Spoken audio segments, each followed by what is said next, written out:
Motor පිස්සුව හැමෝම ආදරය කරන අවුරුදු ගාණක් ලංකාවේ පාරවල් වල රජ කරපු නමක් තමයි Pulsar NS 200 කියන්නේ. ඉතින් අද අපි කතා කරන්න යන්නේ මේ Legendගේ අලුත්ම version එක. ඒ කියන්නේ Pulsar NS 200 BS7 E20 bike එක. පෙනුම ගැන බැලුවොත් පරණ NS පෙනුමම වුණාට දැන් මේකට අලුත් 50ක් දීලා තියෙනවා. හෙඩ්ලයිට් දැන් මේකට එන්නේ අලුත්ම LED හෙඩ්ලයිට් එකක් සහ LED DRLs. ඒකෙන් බයික් එකට හරිම අග්‍රෙසිව් ලුක් එකක් එනවා. ඉන්ඩිකේටර්ස් දැන් මේකේ ඉන්ඩිකේටර්ස් පවා LED වලින් තමයි එන්නේ. අලුත් ග්‍රැෆික්ස් සහ කලර්ස් නිසා බයික් එක ගොඩක් මොඩර්න් පාට. මේ සැරේ බජාජ්ලා ලොකු වෙනසක් කළා.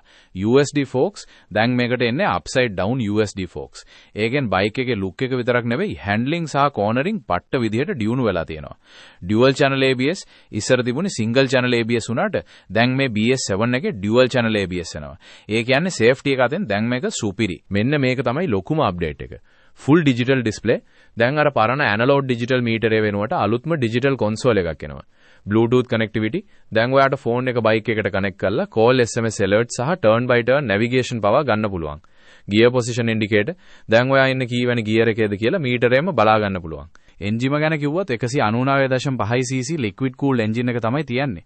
BS7 OBD2 මේක දැන් BS7 standards වලට අනුව හදලා තියෙන්නේ. ඒ කියන්නේ පරිසර හිතකාමී වගේම fuel injection පද්ධතිය තවත් smooth වෙලා තියෙනවා. power 24.5 PS power එකක් සහ 18.4 Nm torque එකක් මේකෙන් දෙනවා. top speed තාමත් මේක 140-145 km/h සීමාවට පහසුවෙන් යන්න පුළුවන් රකුසෙක්. අපි බලමු මේ බයික් එකේ හොඳ සහ නරක. හොඳ අලුත් LED lights USD forks නිසා ලැබෙන stability එක සහ අලුත් digital මීටරය. නරක තාමත් ඒ පරණ chassis එකම පාවිච්චි කරන එක සමහරුන්ට අවුල් වෙන්න පුළුවන්.